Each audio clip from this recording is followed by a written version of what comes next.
Mesdames, Messieurs, bonjour. Bonjour à vous. Bonjour à tous, chers abonnés de notre chaîne. Je suis Élisée Yonta, analyste financier, économiste et professeur de finance. Voilà. Je fais une présentation qui s'intitule Warren Buffett, Warren Buffett passe la main à la tête de Berkshire Hathaway. Berkshire Hathaway, ou si on veut lire en français, Berkshire Hathaway. Voilà, voilà. Donc, Warren Buffett, qu'on appelle encore, voilà, l'ogre de Omaha. C'est pour parler un peu de la succession.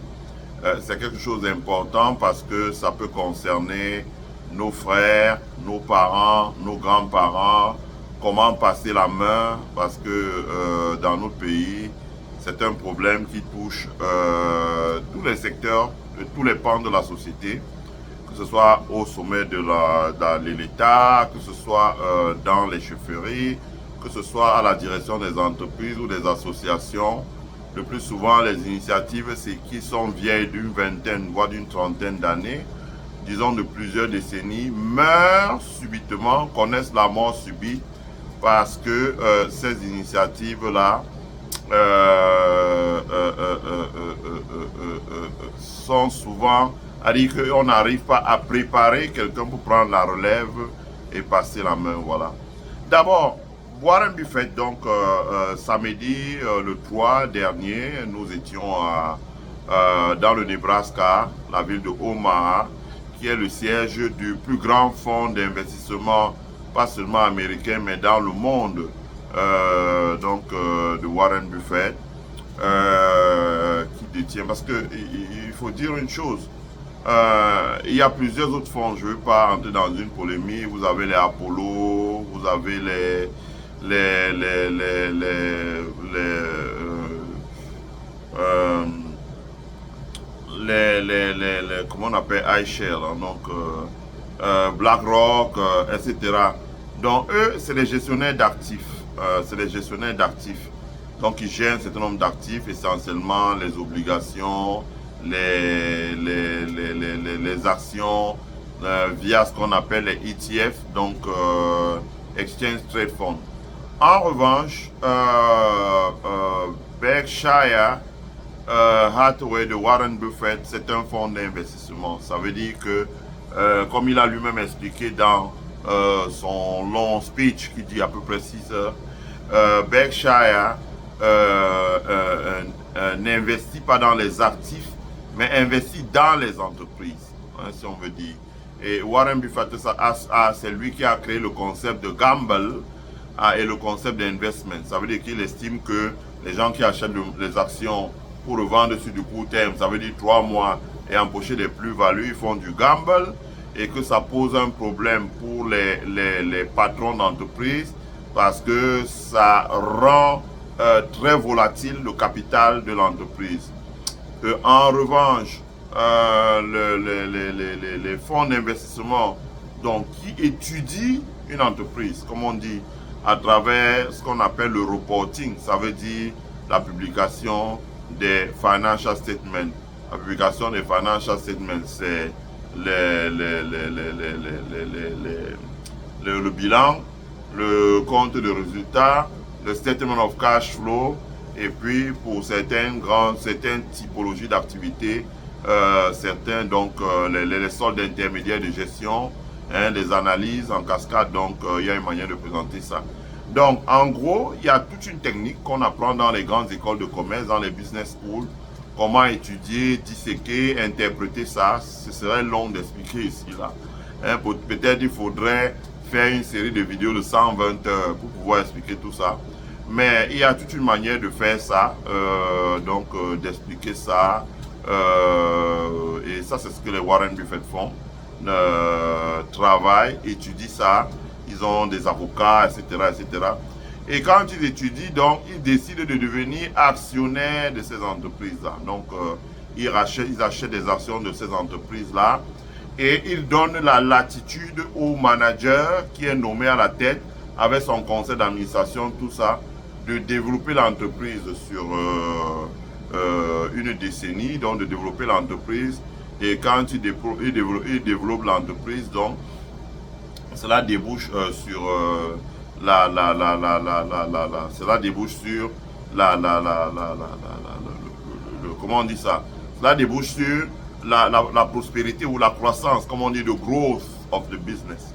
Et l'exemple type concernant Warren Buffett, c'est Apple, par exemple. Hein, c'est Apple.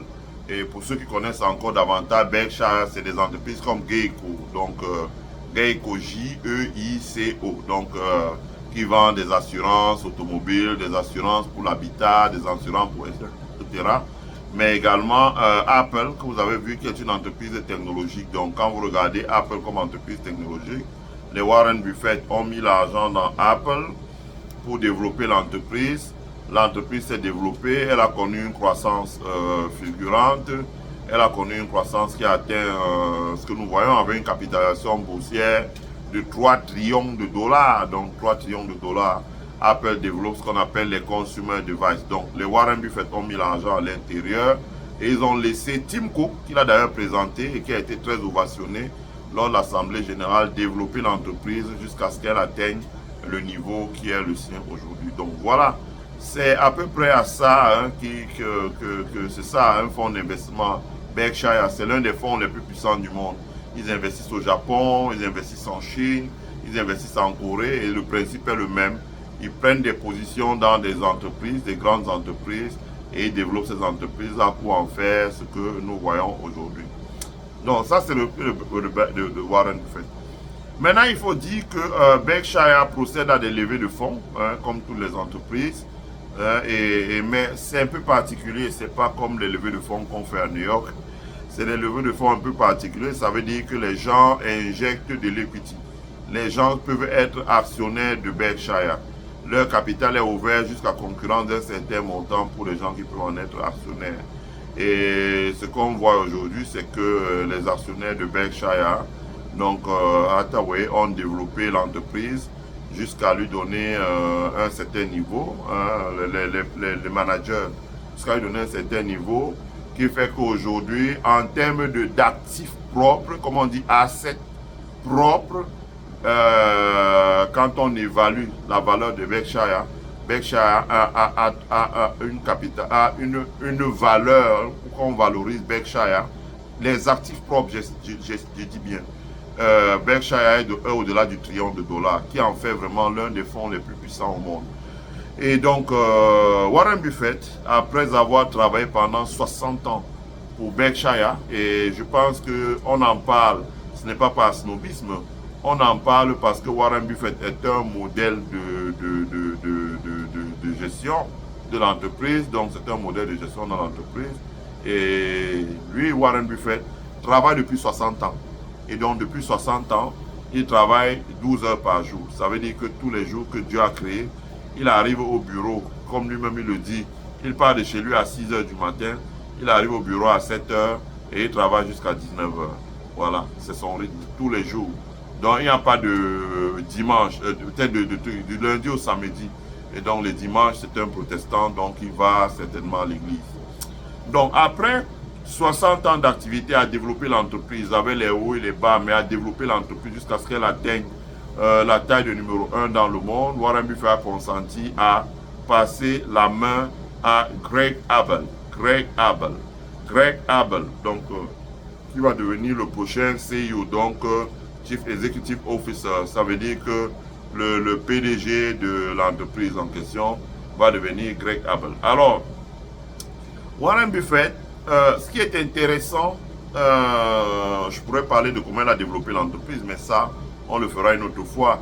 Mais ce qui est intéressant, c'est comment il a passé la main. Parce que dans notre pays, dans les pays africains, là où l'État ne s'est pas encore apaisanti, il aurait dû s'apaisantir, c'est pourquoi les entreprises meurent, pourquoi des associations meurent, pourquoi des pays se trouvent dans le trouble, parce que nous n'avons pas ce savoir-faire qu'ont les anglo-saxons de passer la main pour que les entreprises vivent de génération en génération.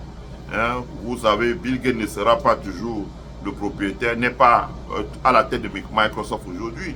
Mais on a une certitude, c'est que Microsoft vivra éternellement.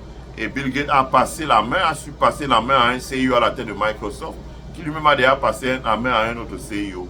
Il en est de même, et il en est de même pour des entreprises comme Apple, où Steve Jobs a développé l'entreprise et après il a passé la main à Tim Cook. Alors, c'est important. D'abord, ce qu'on constate aux États-Unis, c'est qu'il est impossible de faire du capitalisme à un niveau sans travailler avec ce qu'on appelle des institutionnels. Donc, il y a d'abord la présence dans les capitales des entreprises américaines des institutionnels. Donc, ce sont toutes des sociétés anonymes avec des millions d'actionnaires, ce qui leur permet d'avoir des millions d'actionnaires. Et ces millions d'actionnaires-là sont regroupés en des pools, ce qui leur permet de contrôler l'entreprise. Ça, c'est la première chose. Donc, Warren Buffett fait. Première chose, a su faire. Et c'est lui qui est le mentor et le conseiller de Bill Gates. Ça veut dire que quand vous voyez Microsoft, derrière Microsoft, c'est Warren Buffett. Quand vous voyez Apple, derrière Apple, c'est Warren Buffett. Et il y a aussi beaucoup d'autres entreprises. Je n'aurai pas le temps de tous les citer. Mais ce qui est sûr, c'est qu'ils ont su développer la capacité à structurer des entreprises, le capital, à en faire des sociétés anonymes avec des millions d'actionnaires et à structurer le capital de manière que le manager soit là pour gérer les intérêts des actionnaires. Ça, c'est la première chose. Donc, il n'y a pas une personnification de l'entreprise autour du manager. Ça, c'est la première chose. Deuxièmement, même quand ce sont des entreprises familiales aux États-Unis, on embauche des gens compétents, des managers, pas des gens qui sont prêts à piquer dans la caisse, ou bien que dès qu'on les nomme, leur obsession, c'est d'avoir 3, 4, 5 femmes, avoir un titre au village, construire la plus grande maison du village. Non. Des managers qui sont là pour développer l'entreprise, la faire innover et laisser une touche en matière de développement de l'entreprise. Et donc, c'est là que les Warren Buffett ont su laisser leur marque, ont su laisser leur empreinte en développant l'entreprise, en s'entourant d'un certain nombre de managers qui travaillent avec lui. Je ne vais pas parler de son business model ici, là, pour faire plein de choses.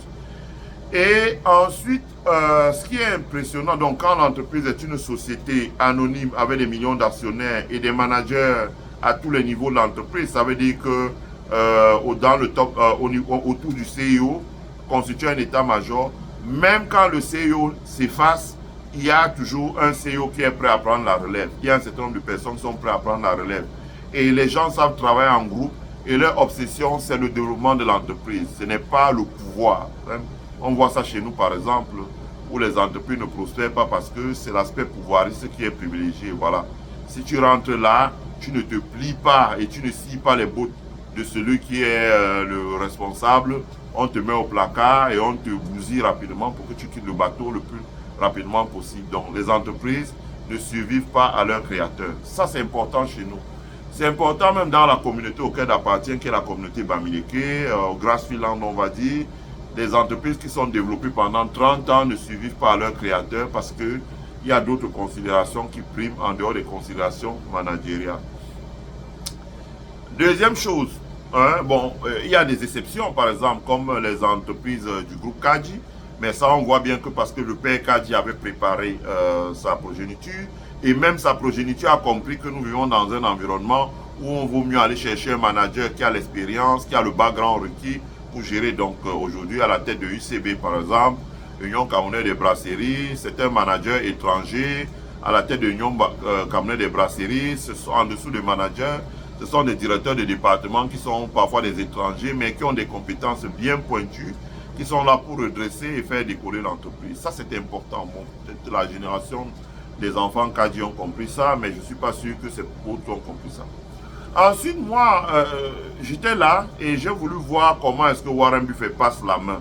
Et donc, j'ai bien vu comment est-ce que Warren Buffett passe la main, comment est-ce qu'il passe la main, le relais qu'il est en train de passer. C'est important, parce que il a commencé comment? Il a commencé par envoyer un courrier à l'ensemble des personnes il a envoyé un courrier à l'ensemble des personnes qui vont d'abord ce qu'on appelle les actionnaires institutionnels. il y a des actionnaires institutionnels. Vous avez des fonds souverains qataris, vous avez des fonds souverains de Brunei, d'Abu Dhabi, vous avez plein de gens donc, qui sont actionnaires de ces grandes entreprises. Donc, Warren Buffett a commencé par leur envoyer un courrier en leur disant, écoutez, moi, Warren Buffett, je me retire dans un délai de tant. Donc, il a communiqué avec eux en leur disant qu'il s'apprêtait à partir et qu'il passerait la main à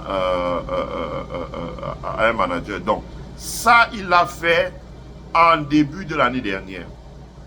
Donc, déjà, ça permet que les institutionnels posent des questions, demandent à Warren Buffett, posent des questions sur le futur de l'entreprise. Parce que malgré toutes ces précautions, pour ceux qui suivent l'actualité de la bourse, toute la semaine, le cours de l'action Berkshire, qui était déjà monté à 538 $, est redescendu jusqu'à arriver à 498 $. Donc, on a perdu, chaque jour, on perdait à peu près 1%, 1,5%, etc., voire 2%. Donc, on a perdu près de 10% de l'action. Donc, mais ça va remonter.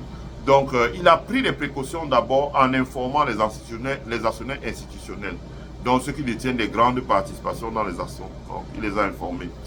Et ensuite, il y a 6 mois, donc il a fait une communication au niveau des gouverneurs, des politiques, bref, des décideurs. Parce que quand vous êtes une entreprise, c'est un bien social.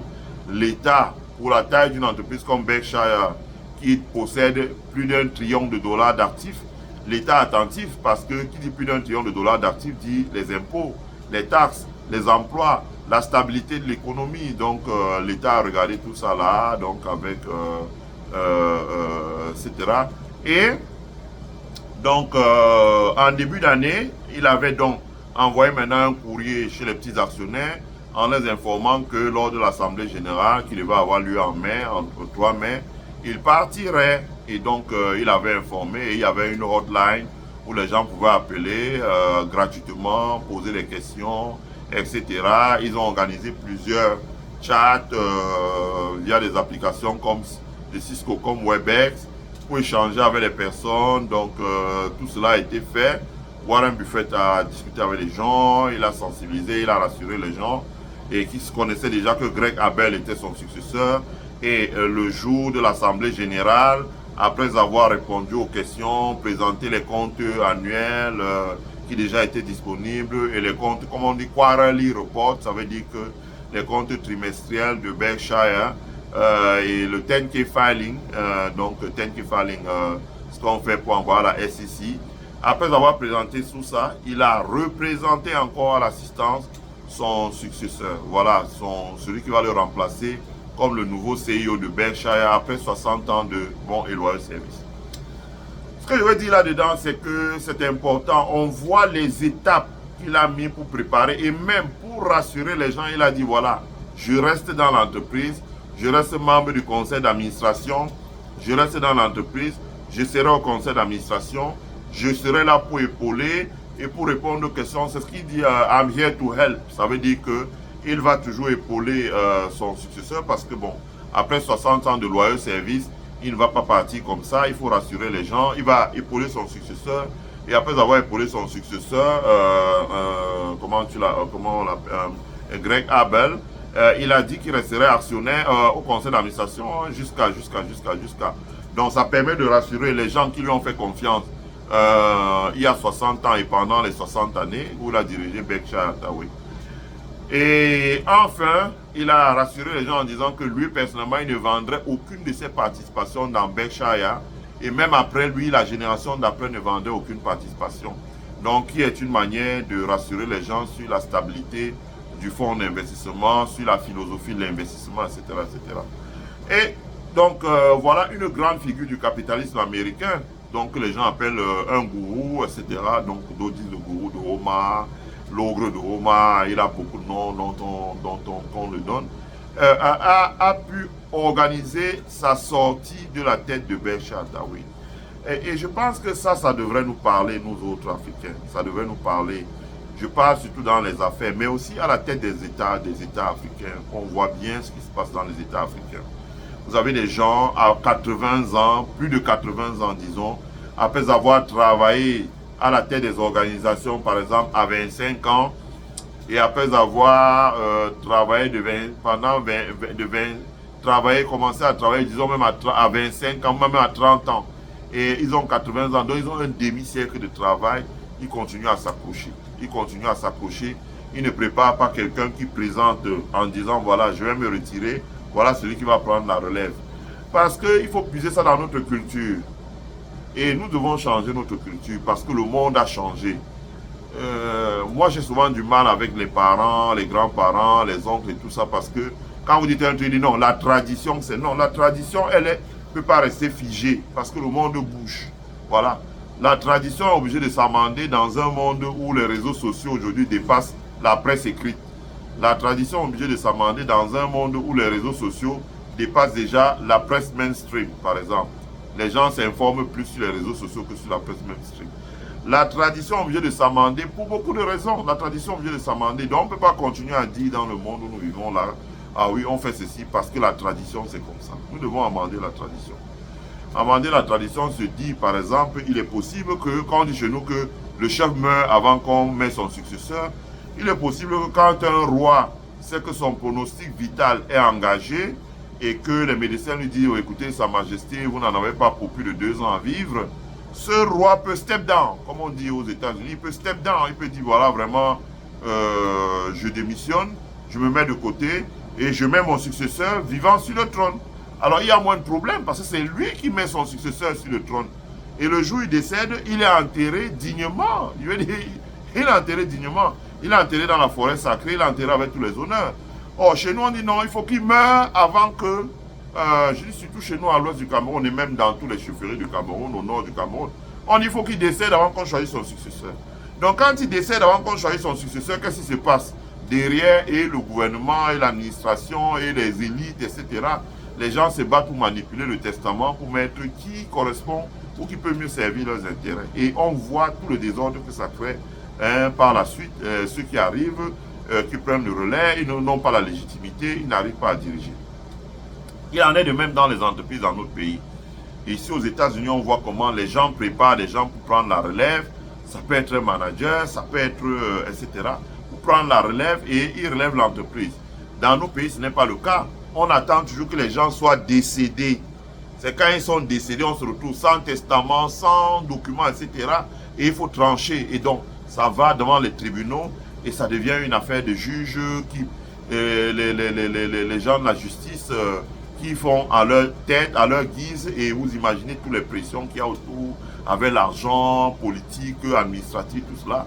Et ça a une conséquence sur notre société, c'est que ça fait disparaître des associations, ça fait disparaître des entreprises, ça fait disparaître des patrimoines, ça crée même de l'instabilité institutionnelle dans notre pays parce que nous n'avons pas là, on dit que la question de la succession, on n'en parle jamais quand les gens sont vivants. On en parle seulement quand les gens sont morts. Donc ils ne peuvent plus, ils n'ont plus le souffle de vie que Dieu nous donne quand il nous crée. Ils ne peuvent plus réagir et c'est à ce moment qu'on en parle. Malheureusement, ce n'est plus eux qui en parlent. Et tout le monde parle à leur nom. Et même quand ils ont laissé un testament, on peut faire disparaître le testament et ça donne des jours, des enfants. Hein, tous Camerounais, nous avons vu le film La Succession de Wabo de Fou. Nous avons vu, c'est un film qui met en avant et on ne rendra jamais assez grâce à Wafo Gabriel pour avoir financé et produit ce film. C'est un film qui montre tous les tripatouillages qu'ils peuvent avoir une fois que les notabilités ou des personnalités s'effacent dans nos sociétés.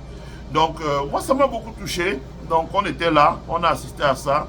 On a vu comment ça s'est fait tout naturellement. Et les gens sont repartis rassurés. On a dit, bon, voilà. Et parce qu'en plus, Warren Buffett a dit, je me retire, mais à la fin d'année. Donc, il a annoncé le 3 mai. Bon, vous imaginez bien qu'entre mai, il y a juin, juillet, août, septembre, octobre, novembre, décembre. Il y a encore 7 mois. Et pendant les 7 mois-là, il va rassurer et continuer de rassurer. Il prend son bâton de pèlerin pour continuer à rassurer les groupes d'actionnaires, les petits actionnaires, les moyens, les grands, etc. Rassurer les gens. Et quand il va partir en décembre, il reste encore au conseil d'administration. Donc, ça va rassurer encore les gens, davantage les gens. Donc, si vous me demandez ce que j'ai retenu de l'Assemblée générale de Berkshire Hathaway qui s'est tenue à Oman, je vous dirais que c'est ça. Hein, je ne vous parlerai pas des chiffres, des montants, de l'argent, etc. Je vous dirais que c'est ça.